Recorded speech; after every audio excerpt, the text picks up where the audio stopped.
ke sing ting ne ni sing be do ver kai ke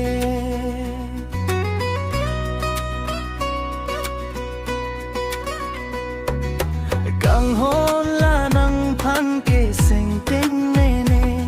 ni sing be do ver kai ke nang kang ne ka ning je bai ke lam me ni sing be do ver kai ke ho kang hon nang phan ke sing be do ver ji la ne ka yar jong ta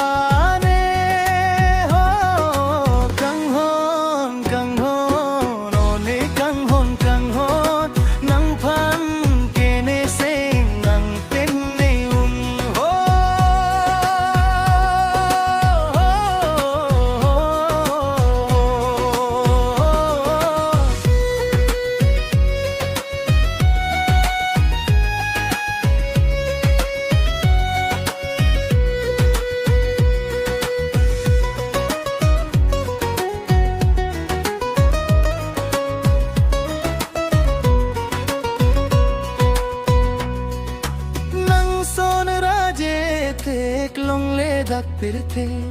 manaya sung kai ke turbong la nang raje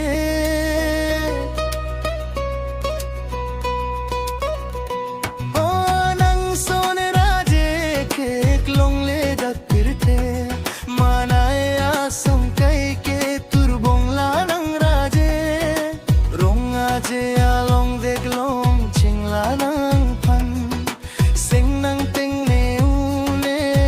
so arani pen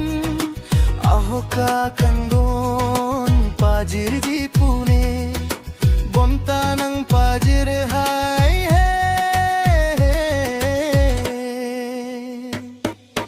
ho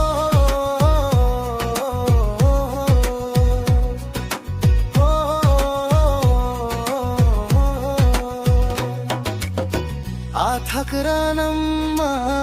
nang sorjo nang phan puan ke lang me nang raje nang mumang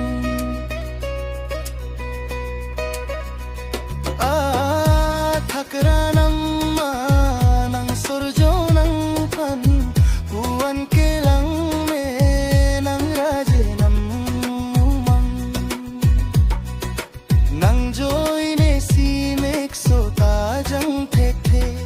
nang ne dung do ta me pu mun thi ver kai ke do ke thak ta ne ning sam se rani ke klang pen ki chian